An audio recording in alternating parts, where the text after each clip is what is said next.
அனைவருக்கும் வணக்கம். சற்றுமுன் வெளியான தமிழகம் முழுவதும் உள்ள ரேஷன் அட்டைதாரர்கள் அனைவரும் கவனத்தில் கொள்ள வேண்டிய மிக மிக முக்கியமான அறிவிப்பு ஒன்று வெளியாகி உள்ளது.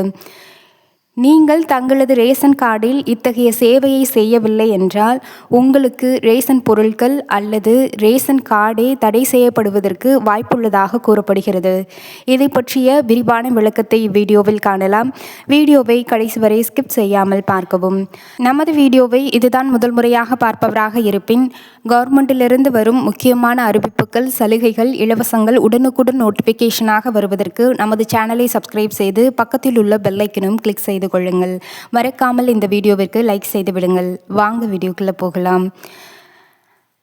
தமிழகம் முழுவதும் உள்ள ரேஷன் கடைகளின் வாயிலாக பொதுமக்கள் பயன்பெறும் வகையில் அரிசி, பாமாயில் எண்ணெய், சர்க்கரை, பருப்பு உள்ளிட்ட அத்தியாவசிய பொருட்கள் மலிவு விலையில் வழங்கப்பட்டு வருகின்றன. இத்தகைய சேவைகளை தொடர்ச்சியாக பெறுவதற்கு உங்களது ரேஷன் அட்டைகளில் கட்டாயம் இத்தகைய சேவையை, அதாவது இத்தகைய பதிவை செய்திருக்க வேண்டும். தற்போது இது தொடர்பாக தமிழ்நாட்டில் பல்வேறு மாவட்டங்களில் பணியாற்றும் வட்ட வழங்கல் அதிகாரிகள் பொதுமக்களுக்கு முக்கிய அறிவிப்பு ஒன்றை வெளியாகியுள்ளனர். அதன்படி இதுவரை ரேஷன் கடைகளில் கைவிரல் ரேகை பதிவு மேற்கொள்ளாத அனைத்து ரேஷன் அட்டைதாரர்களும் நாளை 31ஆம் தேதிக்குள் தங்களது பகுதியில் செயல்பட்டு வரும் ரேஷன் கடைகளுக்கு நேரில் சென்று கைவிரல் ரேகையை பதிவு செய்து கொள்ள வேண்டும் என தெரிவிக்கப்பட்டுள்ளது. இதன் முக்கிய நோக்கம் என்பதை குடும்ப அட்டைதாரர்கள் அனைவருக்கும் ரேஷன் பொருட்கள் சரியாக வழங்கப்படுகிறதா என்பதை உறுதி செய்வதற்கும், போலியான ரேஷன் அட்டைதாரர்களை கண்டறிந்து முறைகேடுகளை தடுப்பதற்குமே எடுக்கப்பட்ட முயற்சியாகும்.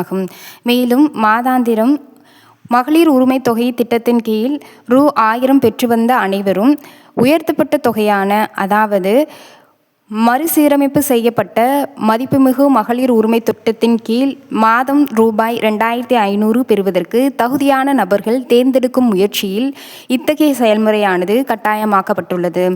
இதனை இ-KYC எனும் கைரேகை பதிவு செய்யும் முறை என்று கூறுவர். இதனை அனைத்து ரேஷன் அட்டைதாரர்களும் தங்களது ரேஷன் கார்டில் இருக்கும் அனைத்து உறுப்பினர்களின் கைரேகைகளையும் இதில் பதிவு செய்திருக்க வேண்டும். இதன் முக்கிய நோக்கமே ஒரு ரேஷன் அட்டையில் எத்தனை நபர்கள் இருக்கிறார்கள் என்பதை கண்டறியவும், மேலும் இறந்தவர்களின் ரேஷன் அட்டை தற்போதும் செயலில் இருப்பதாகவும், அந்த செயலின் மூலமாக மகளிர் உரிமை தொகை திட்டமான கடைசி 3 மாதங்களுக்கு ரூ.1000 என்பது வரவு வைக்கப்பட்டிருப்பதும் அரசாங்கத்தால் கண்டுபிடிக்கப்பட்டுள்ளது. அத்தகைய நபர்களை கண்டறியவும் இந்த இ-KYC எனும் கைரேகை பதிவு முறையானது கொண்டு வரப்பட்டுள்ளது. உங்களது வீட்டில் யாராவது இறந்தவராக இருப்பின் அவரது பெயரை இன்னும் நீக்கவில்லை என்றால் உடனே நீக்குங்கள். இதை செய்வதற்கு அருகிலுள்ள இ-சேவை மையத்திற்கு சென்று இறந்தவரது ஆதார் ஐடி, இறந்தவரது இறப்புச் சான்றிதழ் ஆகியவற்றை கொண்டு சேர்த்து அங்கு பேர் நீக்கம் செய்ய வேண்டும் என்று கூறினால் இதனை நீக்கி தருவார்கள். அல்லது நீங்கள் மாதம் மாதம் ரேஷன் பொருட்கள் வாங்கும் ரேஷன் கடையில் உள்ள ஊழியரிடம் இறந்தவரது இறப்புச் சான்றிதழ், ஆதார் ஐடி, ரேஷன் அட்டை ஆகியவற்றை கொடுத்து இவரது பெயர் நீக்கம் செய்ய வேண்டும் என்று கூறினால் அப்படியும் நீங்கள் நீக்கம் செய்யலாம். இந்த இ-KYC எனும் கைரேகை பதிவு முறையானது கட்டாயமாக்கப்பட்டுள்ளது. ரேஷன் அட்டையில் பெயர் இடம்பெற்றுள்ள அனைத்து உறுப்பினர்களும் தங்களுக்கு அருகில் உள்ள ரேஷன் கடைகளில் நேரில் சென்று கைரேகை பதிவை கட்டாயமாக மேற்கொள்ள வேண்டும்.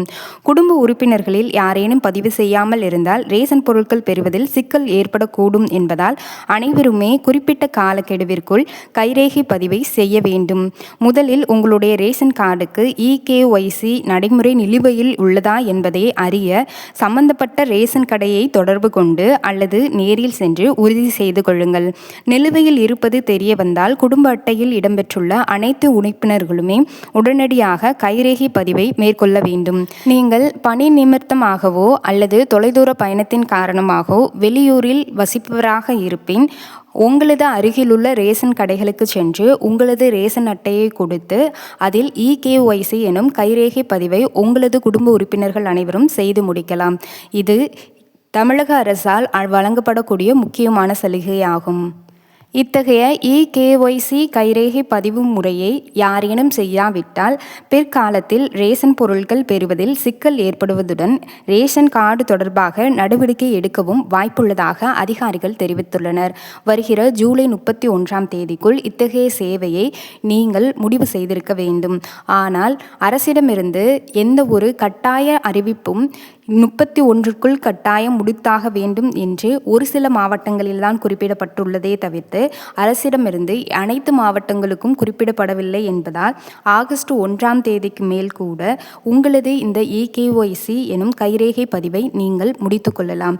முடிந்தவரை இதுவரை நீங்கள் செய்யவில்லை என்றால் உடனே செய்து கொள்வது நல்லது. நீங்கள் வேலை நிமித்தமாக வெளியூரில் வசிப்பவராக இருப்பின் அருகிலுள்ள ரேஷன் கடைக்கு சென்று ரேஷன் ஊழியரிடம் இவ்வாறு EKYC எனும் கைரேகை பதிவை செய்தாக வேண்டும் என்று கூற வேண்டும்.